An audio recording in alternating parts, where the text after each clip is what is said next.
네, 안녕하세요. 주얼러 이인창입니다. 무슨 내용 할지 느껴지시나요? 넷플릭스에서 방영된 다이아몬드에 관한 이야기, 영원한 것은 없다입니다. 넷플릭스 다큐멘터리고요. 2022년도에 방영되었습니다. 역사상 가장 성공한 마케팅이라고 하는 드비어스의 다이아몬드 이즈 포에버라는 문구를 반박하는 그런 제목이죠. 천년 다이아 시장, 또 랩 다이아로 인한 어떤 문제들, 그 변화들을 아주 흥미롭게 전개를 했습니다. 주얼로도 볼 수 없었던 그런 희귀한 장면들이 담겨 있고요. 이 넷플릭스는 캡처가 안 되는데 제가 어째어째 방법을 찾아가지고 캡처했습니다.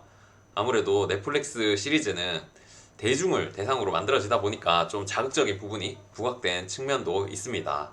한번 만나보시죠. 이 넷플릭스 시리즈에는 드비어스 회장, 그리고 여기 보이는 라파포트 회장, IGI 감정원 회장 나옵니다. 드비어스는 불과 한 20년 전만 해도 다이아몬드의 독과점 공급자고요. 전 세계는 라파포트에서 발행된 이 천년 다이아몬드 시세표를 활용하고 있습니다. 그리고 IGI는 랩다이아 시장에서 지금 가장 많은 감정서를 발행하고 있습니다. 전체적인 내용은 이제 천년 다이아 시장을 옹호하는 분들이랑 그리고 다이아 시장에 어떤 문제의식을 가진 분들의 의견을 번갈아 가면서 보여주고 이 랩 다이아몬드가 유통되는 어떤 현실, 그것들과 함께 이제 미래가 어떻게 될지 이런 것들을 영상에 담아냈습니다. 먼저 드비어스의 스티븐 루시의 회장이 나오는데요. 이분은 이제 다이아몬드에 대한 다양한 스토리를 자기네 회사들은 이제 풀어내고 있다. 이 미국의 굉장한 부자 가문인 이 오펜하이머 집안의 사위로 들어왔고요. 이들은 다이아몬드 자체가 이제 왜 우리에게 중요한 광물인지 열심히 설명을 해줍니다. 이 다이아몬드는 한 30억 년이 됐고 지구의 역사의 일부분이고 그것은 만들 수 없는 가치다. 그리고 지구 형성 역사의 어떤 연결고리다라는 차별점을 설명합니다. 천년 다이아가 가진 스토리를 이제 드비어스는 지속적으로 전하고 있는 거죠. 그리고 랩에 대한 걱정은 하지 않는다. 본인들의 어떤 감별 능력을 믿는다. 이렇게 말하고 있습니다. 그리고 이제 랩 다이아 연구자의 어떤 의견이 나옵니다. 이건 워싱턴 기념비에 대한 이야기인데요. 워싱턴 기념비가 이 세워질 당시에는 이 알루미늄이 굉장히 희귀한 금속이었습니다. 그래서 세워질 때 이 귀한 알루미늄들을 힘들게 모아서 상단에다가 집어 넣었다고 해요. 시간이 몇 년 흐른 후에 알루미늄을 얻을 수 있는 이 방법을 찾아내고 가격이 매우 저렴해졌다. 이런 얘기를 해줍니다. 그러면서 이제 천년 다이아가 가격을 장담할 수 없다. 이런 뉘앙스의 내용이 나오게 됩니다. 다음은 라파포트 회장님이 나오는데요. 그분은 이제 다이아몬드는 여성의 로망을 실현해준다. 결혼의 증표로서 역할을 해주는 건 이 천년 다이아만이 가능하고 대체될 수가 없다. 이렇게 자신있게 얘기를 하고 있습니다. 저희가 요즘 이제 상담을 해보면은 듣게 되는 고객 의견들이 이분들이 이야기하는 거와 거의 동일합니다. 결혼 반지는 어떤 의미 있는 물건이고 가치를 보존할 수 있는 거니까 천년 다이아를 하겠다라는 분들이 계시고요. 또 어떤 분들은 가격도 합성 다이아가 싸고 랩 다이아가 싸니까 또 똑같아 보이고 안 팔 거니까 우린 랩 다이아 하겠다 이렇게 얘기하는 분들도 계십니다. 저희 존폴도 이제 천년 다이아를 오랫동안 팔아온 곳이에요. 그러다 보니까 이 변화를 마냥 환영할 수는 없는 곳이죠. 그런데 50년 넘게 업계에 계신 저희 아버지의 말씀은 이렇더라고요. 뭐가 좋다, 나쁘다? 그거를 존폴 주얼리에서 판단하지 말아라. 판단은 고객이 하는 거다. 너희는 이제 팩트만 전해주고 고객이 원하는 걸 해드리면 된다. 이런 얘기를 하셨는데 뭐 어느 경영 관련 책에서나 나오는 어떤 고객의 니즈에 맞추기 위해 노력해라 그런 얘기죠. 그래서 저희 뭐 존폴 상담 기조 자체는 그렇습니다. 선택은 고객이 하는 거다. 우리는 팩트만 정확히 전하자입니다. 계속 다큐멘터리로 돌아오면요. 이 부분은 좀 민감한 내용일 수 있습니다. 근데 물론 다 공개된 내용이고 업계도 고객도 알고 주의하는 게 필요하니까 팩트를 남겨드리면요.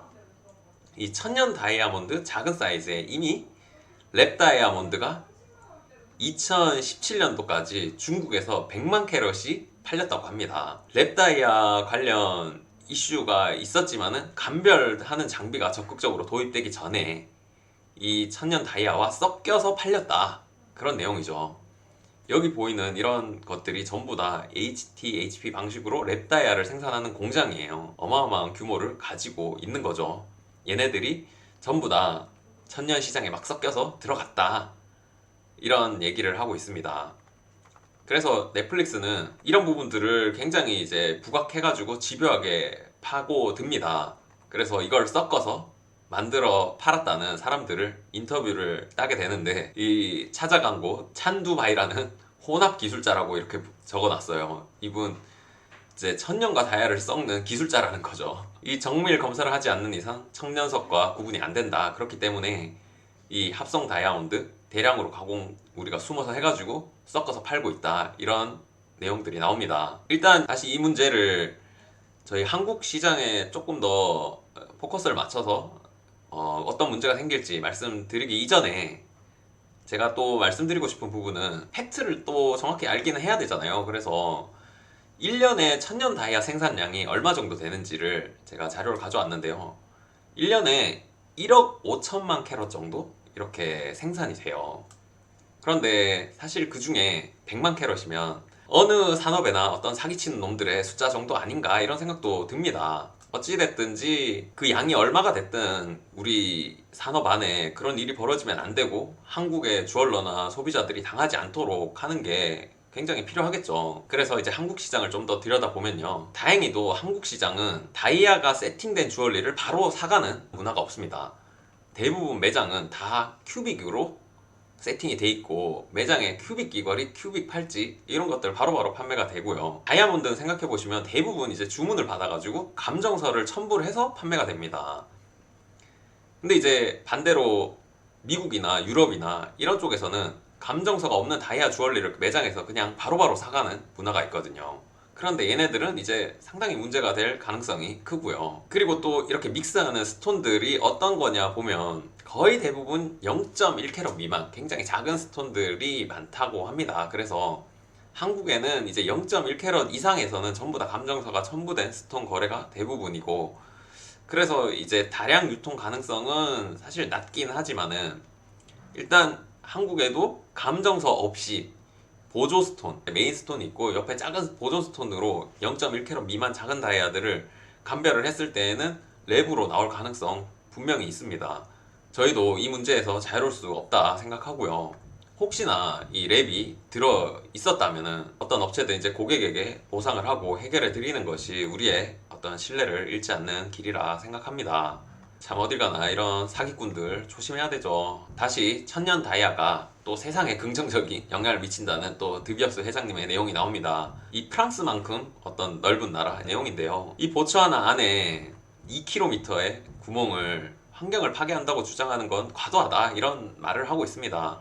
그 구멍으로 아프리카의 병원이나 공교육 이런 부분에서 전부 다 무상으로 이렇게 받을 수 있는 이런 상황은 과연 뭐 때문이겠냐? 이 다이아 때문이다. 그래서 공교육 다이아몬드가 이 나라에 긍정적인 영향을 미친 부분이 훨씬 많다, 이런 부분을 강조합니다. 실제로 보츠와나는 예전에 영상에서도 제가 한번 다뤘었는데요, 상당히 선진화된 국가의 모습으로 발전했고요. 그리고 순위에 보면은 지금 한국이 43인데 보츠와나가 31위에 위치해 있고요. 예전에 2010년도에는 어떤 투자 적합도에서 보츠와나가 1위를 차지할 만큼 상당히 선진화되고 또 발전이 가능한 모습으로 이렇게 비춰진 적이 있습니다. 또 그런 내용이 나오고, 또 라파포트 회장님이 천년 시장 방어에 집중하는 모습과는 또 대비되게 또 한 연구자가 랩다이아 공장에서 천년으로 오인시킬 수 있는 이제 랩다이아 연구를 들어가는 모습을 보여줍니다. 이 랩다이아를 천년으로 자기가 한번 둔갑시켜 보겠다라는 거죠. 이런 연구는 이제 계속 될 거라고 생각하고요. 그런데 우리가 이제 시장 안에서 생각해 보면 주얼리 시장은 사실 합성 루비, 합성 사파이어, 합성 에메랄드, 양식 진주 등등 이러한 상황을 지속적으로 겪어왔습니다. 그러면 얘네 시장이 점점 어떻게 변해왔는지를 보면 다이아 시장도 이렇게 흘러가지 않을까 예상해 볼 수 있겠죠. 일단 천년과 합성을 구분하지 못하는 상황이 오나, 이걸 물어보시면은 저는 아니다, 구분할 수 있다, 이렇게 말씀드릴 수 있습니다. 감정원의 그 심규화 원장님과 얘기를 통해서 얻어낸 결론이고요. 이 전문적인 내용은 제가 조금 더 뒤에 설명을 드릴 건데요. 아까 말씀드린 대로 합성 시장은 뭐 진주, 루비, 사파이어 등등 계속 존재를 했었고 발전을 합니다. 발전을 하지만은 감정 시장도 같이 발전을 하게 돼요. 그런데 어느 순간 시간이 지날수록 이 합성 다이아 가격 하락을 합니다. 합성 가격은 계속 떨어지다 보면은 어떤 일이 벌어지냐면 나중에 기술 개발을 하는데 한계 구간이 옵니다. 개발을 해서 얻을 수 있는 이익이 점점 적어지는 거죠. 그러다 보면 이제 구별하지 못하는 포인트는 사실상 합성 에메랄드라든지 사파이어라든지 루비라든지 없습니다. 이걸 이제 뛰어넘는 기술 개발은 또 멈추게 되는 거죠. 더 깊숙이 이제 넷플릭스에서 연구자가 펼치는 이 논리를, 이분은 다이아에 질소를 넣어가지고 질소 감별에 의한 감정 기구를 천년으로 오인시킬 수 있도록 이제 그 포인트를 연구를 합니다. 랩다이아에는 질소 성분이 거의 들어있지가 않거든요. 그런데 이 고온고압 방식은 질소 오인으로 일단 천년으로 통과가 되더라도 그 다음으로 인광 검사라고 있어요. 거기에서 잡을 수가 있습니다. 이 천년과 랩다이아 이 감별 포인트가 한 5가지 이상 있습니다. 그래서 한두 가지 오인할 수 있는 부분을 넘어서더라도 이걸 모두 통과하는 것은 불가능하다는 게 좀 공통된 생각이고요. 아까도 말씀드렸다시피 기술은 계속 발전하겠죠. 하겠는데 이 랩다이아 가격 하락은 결국에는 이 기술 개발의 경제성에 부딪히는 구간이 나오게 될 겁니다. 그러면 천년으로 영원히 오인할 수 있는 이런 물건들이 계속 유통된다? 이거는 거의 불가능한 일이 아닌가 이렇게 생각해 봅니다. 거기에 상반되게 이제 또 라파포트 회장님은 계속 다이아가 가격이 내려가고 있고 사람들이 합성을 쓰는 거에 대해서 상당한 불안감을 느끼는 또 이런 발표를 왔다 갔다 보여주면서 사람들의 어떤 흥미를 끌어내고 있고요. 넷플 모범이라는 가볍게 시작한 내용이지만 또 내용은 좀 어렵고 재미없게 끝이 났는데요. 아무튼 흥미로운 내용이니까 많이들 시청해 보시고 또 의견을 나누면 좋겠습니다.